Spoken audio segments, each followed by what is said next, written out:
Hey guys, it's Chris here, and this is going to be my September wrap-up. September is over. October has begun. It is the month where all of my powers are the strongest because it is my birthday month, Halloween, and it is also fall, which is probably my favorite season. So this is a lovely month for me. But we're going to talk about what books I read last month right now, which were pretty... I'm surprised by how many there are, but I think a lot of them were Emma romances and they were short. But I'm going to save those for the latter half of the video so that this is more lined up, I guess. Alright, first off, though, the books Infamous, Inferno, Illusion, Instinct are all for the Slay series readathon. They're all from Comics Next series. I'm going to just talk about those in my Slay series wrap-up that I plan on doing. That's where I'm going to talk about all those books, so I don't have to talk about them on here. The first book I'm going to talk about is Mysterious Skin by Scott Helm, not Greg Rocky. Greg Rocky's the director of the film. Story about these two guys named Brian and Neil, and they go through a very traumatic event when they're younger, and then this shows kind of how they've dealt with it, how psychologically, emotionally they've dealt with it, and how they've dealt with it very differently. This book has sexual assault in it and other things. And some other things. But the movie, this is probably the best book to movie. Yes, book to movie adaptation. The movie is probably the best book to movie adaptation I've ever seen, because I think the movie does things that the book, it takes out scenes in the book that I didn't find necessary. When I was reading the book, I was like several scenes that I was like, why do we have this? Like, I didn't need to know this.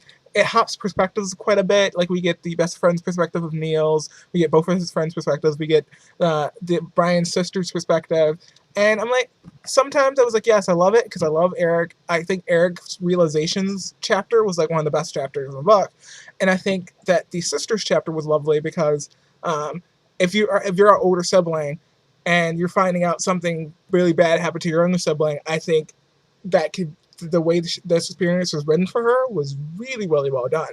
But there's other scenes where I just like, nope, didn't need that, and the movie really doesn't hit on those scenes. So that's why I like the book and the movie a lot. Still gave this a 5-star because it was absolutely amazing. I just realized when I was reading this that there were some things that just were not necessary. So there you go. Money Boy by Paul Yee is about a Asian American male who is kicked out of his house for being gay and winds up on the street, possibly becoming a money boy or an escort, essentially.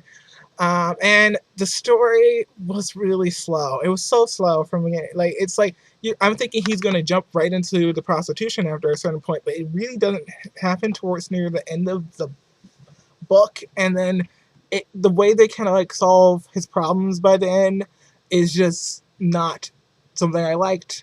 But it was okay. It was a good story, and I thought there was a really comedic. The last couple pages were so tense, and then it ends on a very funny point, and I really like that. So there's that. And also, I just haven't read that many books with a gay Asian protagonist. So there's that. I read was Hold Me Closer to Tiny Cooper story. This is about the gay character from the book Will Grayson named Tiny Cooper, and this is his musical. It's like, you're reading the musical of his life with some stage directions from Tiny himself, and I did really like it. I enjoyed it. I think I enjoyed the second half of it more than I enjoyed the first half, even though the first half definitely has some good songs. I like the way it hits on Tiny and his relationship with his best friend, and I think that Phil Rayson's relationship with Jade is better shown in this story than it is in the entirety of Will Grayson, which is kind of sad. But yeah, I really enjoyed it. A lot of life lessons from Tiny. I read Throne of Glass by Sarah J. Maas. I was surprised that I liked the story, and I think it's because I first tried to read it once and I didn't like it. I don't know. Maybe it just wasn't the right time for me. But I did like the story. I love Selena. She's a badass. Selena is such a badass, and that's really what pushed me to keep going. And I think some of the stuff with the tournament was kind of meh. I'm not a big fan of K.All or Dorian. Like, I'm not shipping Selena with either of these guys right now. Maybe that'll change in the next book. We'll have to find out. But yeah, I wasn't a huge fan of their chapters at all. But I really love Selena, so I did enjoy it. The Alchemist by Paulo Coelho. That was one of the books that I had a vote on last month, and I liked the story. It's short. It's really fast read. Pretty simple plot line. To me, there was like some issues with just some of the language is really pretty. It wasn't spectacular. It was just okay. It's The Daughter of Smoke and Bone by Laini Taylor. I love the first part of the story. Kara, what's her name? Karu is fantastic. Like, she's great. And then the middle part kind of dulled out for me a bit, and then the ending shocked me a little bit. I was very surprised, and it took me back up. So it was like, woo, and then it went down, and then it went back up again. So 3 stars. Also, I read it in an audio. I listened to it in an audiobook, and Svetlana's accent, oh my god, best thing ever. I love her character so much, and it might just be because of the way she came across on audiobook. Love her. I think we are on to the MM romances. First up is Straight Man Can't Cook by Anna Birmingham. I had some issues with this main character, but I did read this like right off of watching a very queer film with this was around food, so I think it kind of boosted me to like it a bit more.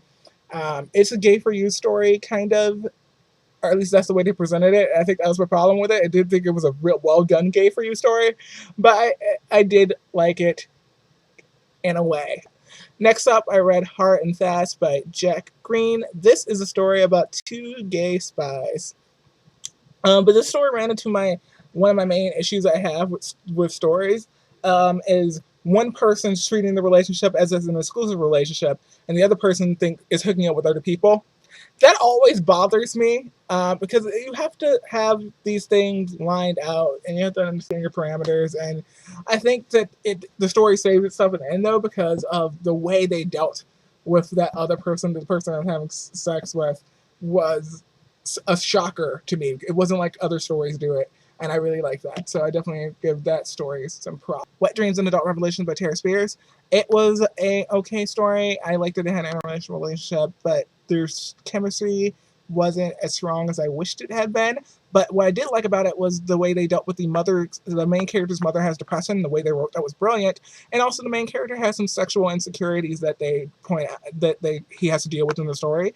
And I don't see enough things where people who are insecure about certain things and certain sexual acts, certain things involving sex, that he's very insecure with it because of his experiences. And I really like the way it was done. Next up was a story about Isla James that I did not like at all. It was called This Too. It is a story about these 2 guys who have been roommates and friends forever.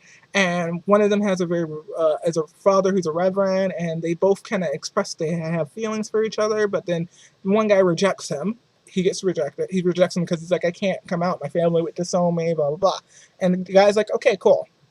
But he never gets over it. The second guy never gets over it. Once you get rejected, you need to be able to move on and be just happy. And once he finally starts to do that, the other guy gets jealous and starts being very possessive. And I hate things like that so much. And then they try to do a Deus Machina, everything's fixed at the end because the guy that I actually was hooking up with is actually a jerk. And you're willing to be with me now because you love me that much. And guess what? The parents are okay with it. What? It was just like, no, there was so much wrong. It was just so much wrong. I couldn't do it. I gave it 1 star. Strip Please is a story about a guy who's in a family of police people, even though he's not an officer himself, gets to go undercover at a strip club. And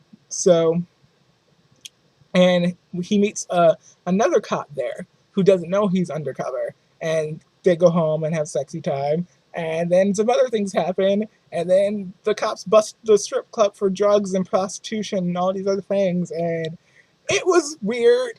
I liked it, but it was weird. I can't really. It was very well written. I'll give her that. It was very well written. So, The Frat Back by Nico J has an Asian love interest. The main character has an Asian love interest named Dice. But here's the thing about the story. I did not get the connection between the 2 of them at all. It just wasn't really there for me. I was not feeling it, and therefore didn't really love the story. And I really love Nico J's writing generally, but this story just wasn't doing it for me. I didn't feel the connection between the 2 characters. Plus the whole you must show up to this room blindfolded thing. It was just nope. We're just gonna pass on this because I can do it. Pretty sure that was all I read this month. Next month I am going to be reading a few things. I might actually have some of them here with me. This month I will be reading The Art of Racing in Rain by Garth Stein. What They Always Tell Us by Martin Wilson. This is a book about 2 brothers who have drifted apart. One of them happens to be gay. I like one of the characters a lot. I started this, and I don't like the other characters, so we're going to see how that goes. Then we're going to be reading Twitches, because Twin, which is October, it made sense. The Outsiders is a book that I wanted to give away from Tammy Farabee. She's a YouTuber, and this book is about a girl named Jalen, who is some type of supernatural / paranormal thing. So it's a perfect book for October. I'm really excited to read it, and I'm gonna actually already started it. To be fair, I'm in chapter 2, and I really like it. I like it. This book is very pretty. Like the writing is. Also be reading, hopefully Ash by Melinda Lowe, because I took it out from Overdrive Library, and I also took out We Were Liars, which I know nothing about, which is probably the best way to go into it. So hopefully I can get to all of those this upcoming month, plus a couple other books that I planned on, kind of want to get to, but we'll see how that goes. Anyway, that's it.